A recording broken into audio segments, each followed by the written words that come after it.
तो सबसे पहले मैं जो है हैडी साहब आपसे बात का आगाज़ करते हैं।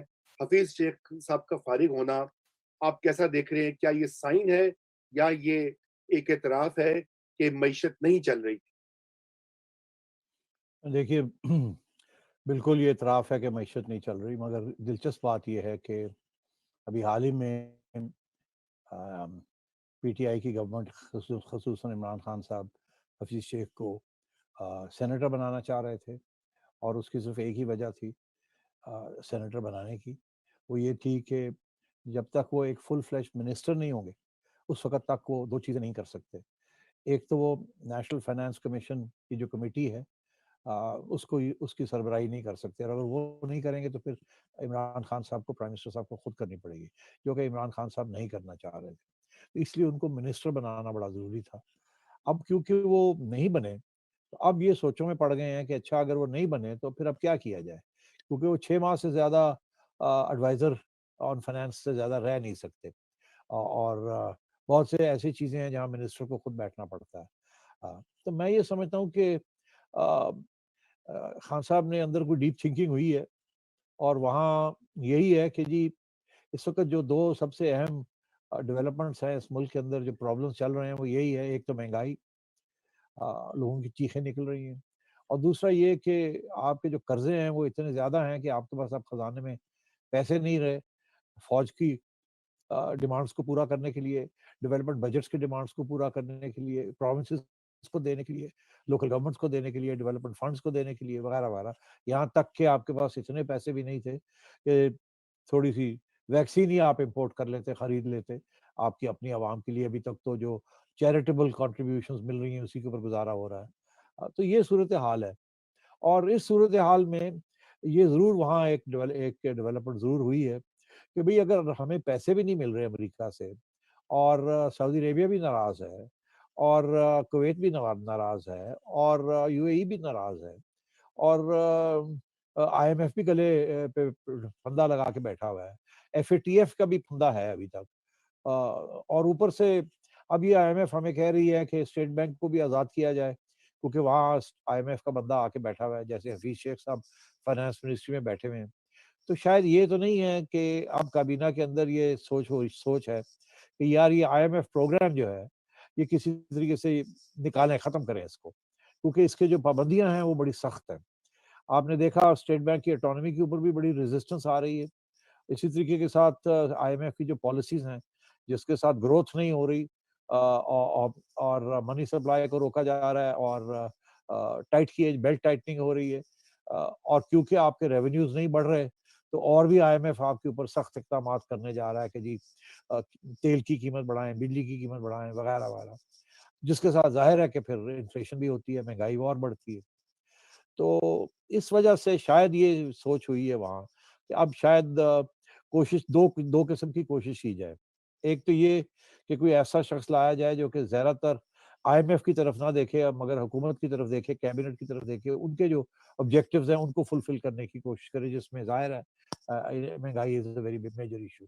और दूसरा ये है कि कहीं और से सोचा जाए कि फंडिंग की जो सोर्सेज़ हैं, उसको रिवाइव किया जाए, क्योंकि अगर आईएमएफ ने तो ऐसे कतरा-कतरा करके देना है, और गले को टाइट करके रखना है, तो वो तो फिर फ़ायदा नहीं है, बहुत नुकसान ही नुकसान है।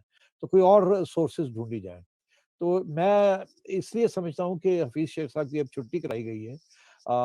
ये नहीं कि जी उनको साइडलाइन कर दिया है जब तक वो सेनेट के इलेक्शन नहीं जीत जाते। मैं समझता हूँ ये फाइनल है। अब ये कुछ फैसला हुआ है काबीना के अंदर, जिसके 2 उसके पहलू हैं उस फैसले के। एक तो ये कि जैसे भी है, ये आईएमएफ का प्रोग्राम जो है, ये बड़ी प्रॉब्लम्स हमारे लिए क्रिएट कर रहा है, तो इसको उस तरीके से ना फॉलो किया जाए जिस तरीके से आईएमएफ इंसिस्ट कर रही है, और नेगोशिएशंस और भी हार्ड और टफ होने चाहिए। ये हफीज शेख साहब और गवर्नर स्टेट बैंक तो बिल्कुल लेट ही गए हैं, जिसके साथ गवर्नमेंट की अनपॉपुलैरिटी बढ़ रही है, और जिस किस्म के सियासी हालात हैं बाहर सड़कों पे और असेंबलियों में, ये ना हो कि आईएमएफ का प्रोग्राम करते करते छुट्टी ना हो जाए, अवाम ही ना खड़ी हो जाए, और कोई मसला ना बन जाए। एक तो ये है, दूसरा ये साथ साथ ये कि चलें फिर और कोई रास्ता ढूंढा जाए पैसों के लिए। अब मेरी इतला के मुताबिक अभी हाल ही में इन्होंने कुवैत के साथ भी तल्लुकात रिस्टोर किए। अभी सऊदी अरेबिया के साथ भी तल्लुकात रिस्टोर करने की पूरी कोशिश हो रही है। आज शायद मुर्तज़ा सोलंकी साहब मुझे खबर दे रहे थे कि इमरान खान साहब को दावत आई है फ्रॉम सऊदी अरेबिया। ये बहुत बड़ी अहम डेवलपमेंट है। उसकी वजह ये है कि इससे कबल तो Salman bin Mohammed bin Mohammed bin Abdullah, Salman. Sorry, yes, MBS. Salman ने, दैट्स राइट, एमबीएस ने, मोहम्मद बिन सुल्तान ने बिल्कुल ये बात करनी भी बंद की हुई थी। मुझे चिड़िया की खबर ये है कि जब वो आए थे पहले, और खान साहब उनको ड्राइव करके लेके आए थे, तो उस वक़्त उन्होंने $18 बिलियन की कमिटमेंट की थी, जिसमें एक ग्वादर के अंदर कोई $10 बिलियन की भी इन्वेस्टमेंट थी, और उसमें से कुछ भी नहीं हुआ।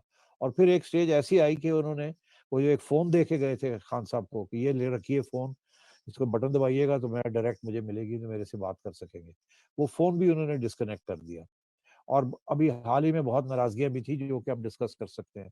तो अब मेरा ख़्याल है ये एस्टेब्लिशमेंट की तरफ से खान साहब के ऊपर प्रेशर आया है कि यार ये बस करो, ये जो तुमने टर्की की तरफ पर तवज्जो दी हुई है, और आपने उधर पहले मलेशिया की तरफ दी हुई थी, और फिर आप कोशिश कर रहे थे कि आप सऊदी अरेबिया और ईरान के दरमियान कोई मीडिएटिंग रोल प्ले करें, जबकि सऊदी अरेबिया ने आपको पूछा ही भी नहीं और कहा भी नहीं, और आप खुद ही शुरू हो गए ये बस करें, क्योंकि ये सऊदीज़ को ये बात पसंद नहीं आ रही। और आई जाएँ आप जाके और सऊदी अरेबिया के साथ किस एंड मेक अप, बिकॉज़ वो माफ़ करने वाले नहीं हैं। और ये मेरा ख़्याल है ये डेवलपमेंट सब होने जा रही हैं। तो इसलिए अब हफ़ीज़ शेख साहब की भी ज़रूरत शायद नहीं है, और इसी तरीके के साथ अब सऊदी अरेबिया के साथ और गल्फ़ के साथ फिर से तल्लुकात बेहतर होंगे। एक इशारा तो आपने देख ही लिया उसका, जो बेहतरी की तरफ जा रहे हैं, वो ये कि हिंदुस्तान के साथ जो अभी जो बर्फ़ टूटी है, उसमें सऊदी अरेबिया और यूएई और अमेरिका का बहुत बड़ा हाथ है। तो मैं ये समझता हूँ कि ये नए डेवलपमेंट्स हो रहे हैं, और खान साहब पसंद नहीं करेंगे इन डेवलपमेंट्स को। वो बिल्कुल उनकी वजह से सऊदी अरेबिया के साथ और यूएई के साथ तल्लुकात खराब हुए थे, और अब उनको जैसे कहते हैं ना, कड़वा घूँट करके वापस सऊदी अरेबिया के पास जाना पड़ेगा, और जा रहे हैं वो। और वो इसलिए जा रहे हैं बिकॉज़ एस्टेब्लिशमेंट की तरफ से ऑर्डर आ गया कि जाओ अब, ये ऐसे काम नहीं चलेगा, ये जो महँगाई है ये आपके गले भी पड़ रही है और हमारे गले भी पड़ रही है। और आपकी वजह से, और आपकी जो आप इकोनॉमी को नहीं चला पा रहे हैं, जिसके ऊपर हमने सारे भरोसा किया हुआ था कि इकोनॉमी रिकवर कर जाएगी, इकोनॉमी रिकवर कर जाएगी, इकोनॉमी रिकवर कर जाएगी, और ये ऑपोज़िशन की जो फूक है ये निकल जाएगी, अवाम का गुस्सा खत्म हो जाएगा। वो तो खत्म नहीं हो रहा है। ऊपर से आईएमएफ हमें बता रहा है कि अगले साल 1.1 या 1.2% ग्रोथ होगी, और वर्ल्ड बैंक भी यही कह रहा है। तो ऐसे तो काम नहीं चलेगा, कुछ कीजिए। तो मेरा ख़्याल है अब इसकी तरफ थोड़ी-सी, अब आगे जो डेवलपमेंट्स होंगी आप देखेंगे कि इसकी तरफ तवज्जो हो रही है। बिल्कुल, ज़बरदस्त। सोलंकी साहब। सेठी साहब, आज की जो खबर थी वो यही थी कि वजीर आजम की मोहम्मद बिन सलमान से फोन पर गुफ्तगू हुई है। उन्होंने उनको सऊदी अरब आने की दावत दी है, और वजीर आजम ने ये दावत कबूल कर ली है। जी बिल्कुल। हाँ, हाँ, आई थिंक एमबीएस अब जैसे कहते हैं ना, उनको ठंडा किया गया है। और अब खान साहब को जाना पड़ेगा वहाँ जाके, और मैं आपको बताऊँ वो नाराज़ किस बात से थे। मैं 1 साल से ये कह रहा हूँ कि जब ये खान साहब अमेरिका गए थे ना पिछले साल सितंबर में मेरा ख़्याल है, जी तो जी। ये रास्ते में सऊदी अरेबिया रुके थे, और ये कमर्शियल फ्लाइट पे जा रहे थे, और सलमान साहब ने, एमबीएस ने इनको अपना जहाज़ दिया और कहा कि आप जाएँ मेरे जहाज़ में। उस वक़्त बड़े अच्छे तल्लुकात थे, और ये वहाँ गए, वहाँ जाके इन्होंने ये नई बात शुरू कर दी कि जी ईरान के साथ और सऊदी अरेबिया के दरमियान पाकिस्तान कोई मीडिएशन का रोल प्ले करेगा। साथ-साथ उन्होंने ये बात कर दी कि जी मलेशिया, पाकिस्तान और तुर्की। टर्की कोई टेलीविज़न बनाएँगे as an alternative Islamic response. अब इनको शायद इनकी ब्रीफिंग नहीं थी, या ये शायद ये खुद कुछ और ही करना चाह रहे थे, अपने तौर पे ये कोई फॉरेन पॉलिसी इनिशिएटिव लेना चाह रहे थे।